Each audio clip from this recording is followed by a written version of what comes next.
Good afternoon, Gold Diggers. I hope you guys have had a great day. It is TGIF, soaring into the weekend. Today is the 15th day of November 2019. I hope you feel that you've had a productive and successful week behind you. Lots of stuff coming our way. So I'm going to jump right in with these topics. And if you decide to simply push play and listen to this Friday finale video newsletter, that is absolutely fine. Any print that you see will be provided to you in the PDF version. So if you choose audio only for this and listen to it while you drive and such, that is perfect with me. Okay, let's get started. Mastery Connect is the first topic. There are several things to reference on Mastery Connect. First off, we have a Mastery Connect Epic U that is due at the end of November.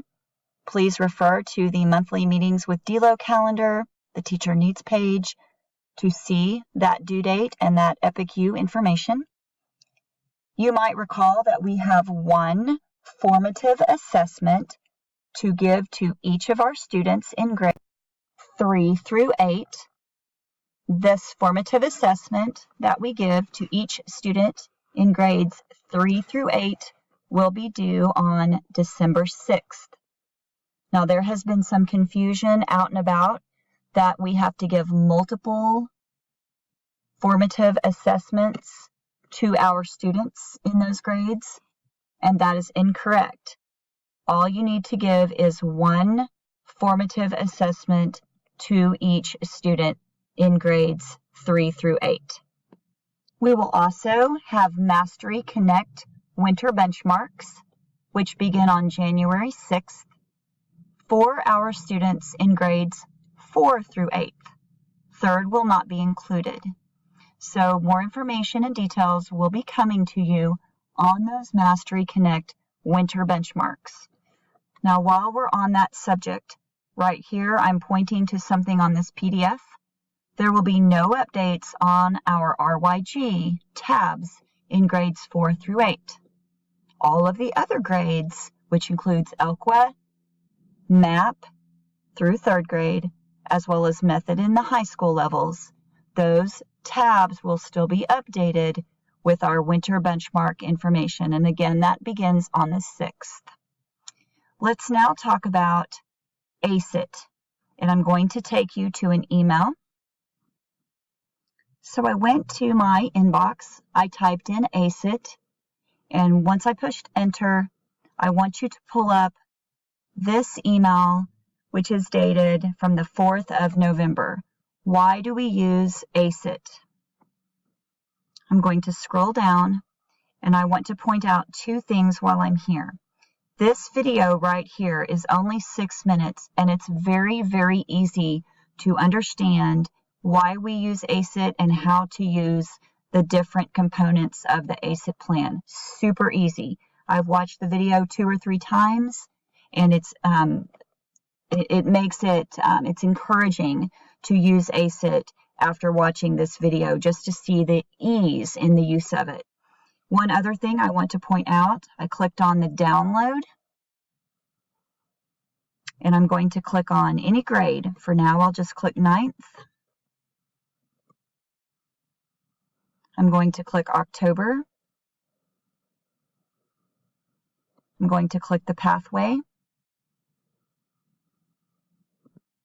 And then I want you to see all of these different links. Each of these are links. And if you click on this one, does your student have the TI-84? You click on that, and it gives information about that calculator. Now, this is also mentioned in the 6-minute video that I referenced just a moment ago. And this explains that those calculators are for juniors first, and that freshmen and sophomores may request a rental. Regarding that ACET plan, please check out that email, check out the video and the downloadable resources, and let me know if you have any questions. Okay, the next thing is the Oklahoma Promise opt-out form. Now, this is not an email that you have personally received, but I wanted to share the information with you. Chad Dimick explains to us that if a family is taking steps for Oklahoma Promise Scholarship and requests to move from college prep to the core, that we need to make sure that they understand they are forfeiting their opportunity to receive this Oklahoma Promise Scholarship. That is why we have an Oklahoma Promise opt-out form. So we need to have each teacher get the form filled out by the family and turned into the GSM before we can make any grad requirement changes. So this form is available in Epicenter under the External Links tab, and then under Helpful Links. Again, that's for the opting out of the Oklahoma Promise. Let me know your questions on that. I'm so excited to talk about our Goal Digger holiday breakfast. It will be on the same day as our Epic Luncheon. Please refer to this in your emails, as well as on our monthly meetings with DLO calendar. That's going to be on a Monday, and our Goal Digger invitation will be coming your way. We will meet from 9 to 11 a.m. that morning at Cracker Barrel. That will be about 7 minutes away from the location of our Epic Luncheon. More details will be coming on that. Thank you, Lindsay Slaughter and party planning team, for all of your help in coordinating this. Okay, we're now moving on. I'm going to skip to the Tech Tips survey. Please note that every so often we receive in our email inbox a Tech Tips survey. Please make sure that you complete this anonymous and short survey as to how they can best service and serve us as to tech tips that we need. They are always looking for suggestions. Something else I want to point out, we have an Epic Live spring sign-up email that came the 13th of November. Please check out that email. We are always interested in additional teachers who can share their phenomenal wealth of knowledge and exciting, engaging lessons on Epic Live. It's a fun extra, and our teachers on our team have really given me super feedback as to how they are enjoying Epic Live this fall. So reach out to your teammates anytime to find out how our teachers have incorporated Epic Live into their fall schedule. We have an AR email from the 13th of November. Epic states that they are preparing rewards for students who met their first quarter AR goals. If you have students that met your goal, visit this sheet. And guys, they need this information by 10 days from now, which is the 25th of November. The goal is to send out rewards to those students. Actually goes to you and then those students in December. If you're looking for reading incentives for your students, Six Flags Read to Succeed is amazing and is now open for registration. This will be the link in this email PDF to register your students. It gives a zip code for the registration. One of the topics that's on my list for our November MPRs is how we enter grades in Gradebook, and teachers sharing that information with the principal as to what that looks like in Gradebook. How are we tracking standards? How do we know what standards to teach, etc.? Well, another topic that's brought up in our November MPRs includes plugging in those grades for students who are in a certain grade, but they are working at below level. So I want to point out an example. If we have a 6th grade student who is very low and working on 3rd grade material in reading and math, making 100s on that 3rd grade material in reading and math, we cannot plug in 100s in the student's gradebook because the student is a 6th grader. The gradebook represents grade level mastery. So if we plug in 100s, that skews the gradebook. It makes it appear that that student is achieving goals academically successful when in fact that work was below grade level at a third grade level. So I want you to think about the best way to handle that and give me feedback as to what you do. What I would like to see on a situation such as the 6th grade student doing the 3rd grade work is that we plug in 70s for that student. That is something that principals have talked about before. The feedback of a grade of C for that type of scenario of a 6th grade student working in 3rd grade work came from one of my mentors who is now an MDI. Please ask me any questions you have about that and provide me with feedback. And I look forward to our visits about gradebook and standards mastery when we have our NPR. Make sure to check out the agenda, which is a tab found in monthly meetings with DLO. The November agenda tab will give you the details you need as to the discussion points in our November NPR.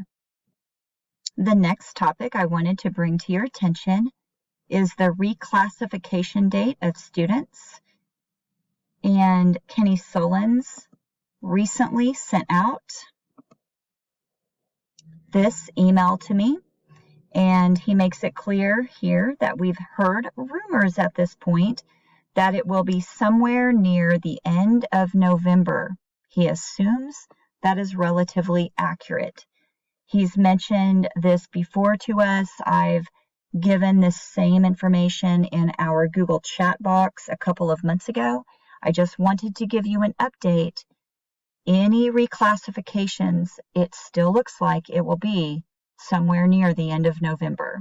Let me know if you have questions on that. Okay, the next couple of things I want to bring up here at the bottom. We've had a lot of sickness going around with our teachers and our team. Please know I'm here for you. I want to make sure that you know, as well as your families and students know, if you are ill and you are taking time to heal or you're taking time to tend to the needs of your child who is sick, please know that I'm here for you.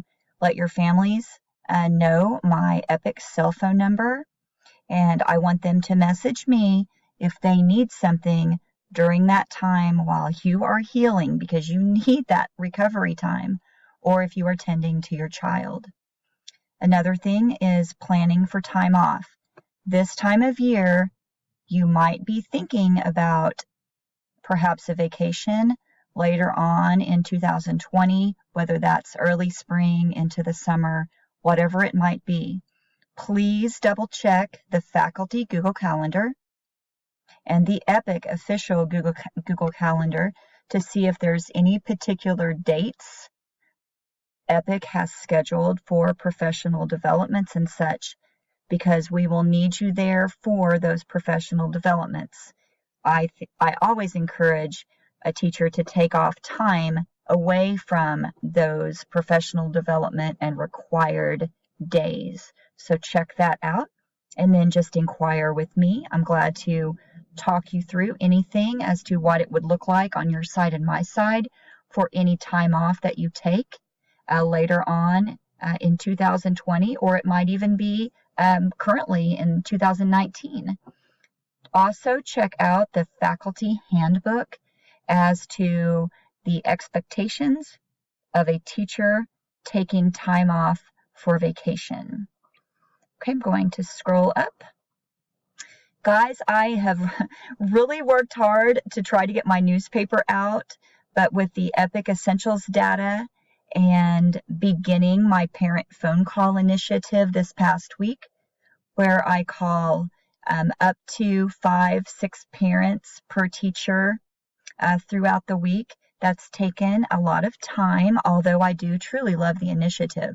So it's made my newspaper get pushed just a little bit. Please know that I do have a goal in November to get that out, and that goal is before Thanksgiving. I don't want my students to feel that this is not something that's going to happen. I want them to have trust in this.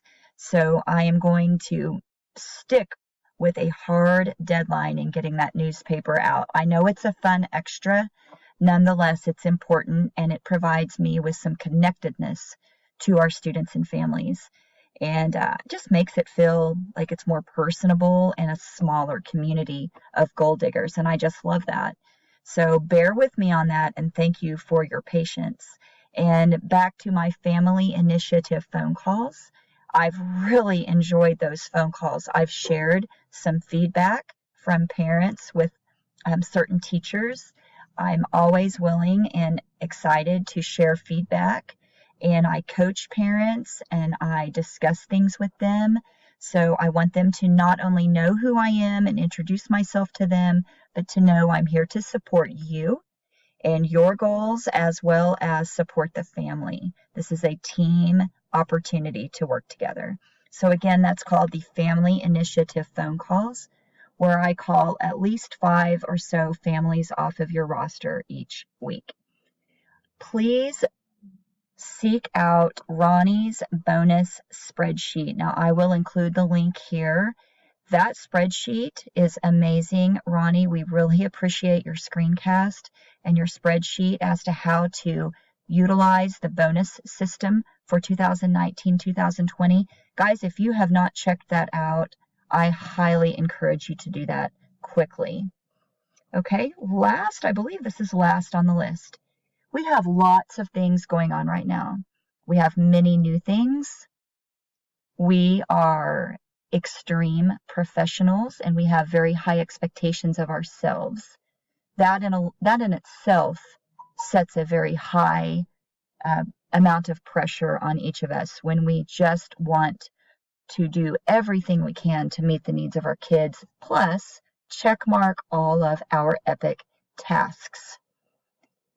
I want you to remember something. When you start to feel overwhelmed with all of the things, with all of the noise, with all of the requirements that I am asking you to do, with all of the epic expectations, I want you to just think, teach. I want you to just get in the mindset when you're feeling overwhelmed. I am going to meet with kids and I'm going to teach. I'm going to reteach to hit gaps. I'm going to teach grade level standards to expose them. So don't get overwhelmed with all of the things. Just remember to meet kids and teach. You will never go wrong. I will forever be beyond proud and so honored to work with you, just as I am now. If you continue to teach, don't worry about all of the other things. Know that I'm here for you to remind you of due dates and things that are coming up due today, this week, in the very near future. Know that I have your back and support you through each of those things, and you just teach. All right, I think that's it, everybody. I am wishing you a wonderful and relaxing weekend. I think we are all a little tired, but super happy to go into the weekend. It's going to be warmer weather. Please take care of you, pour into your families. We cannot pour into others if we have an empty cup. Remember that. Blessings to each of you. Talk again soon.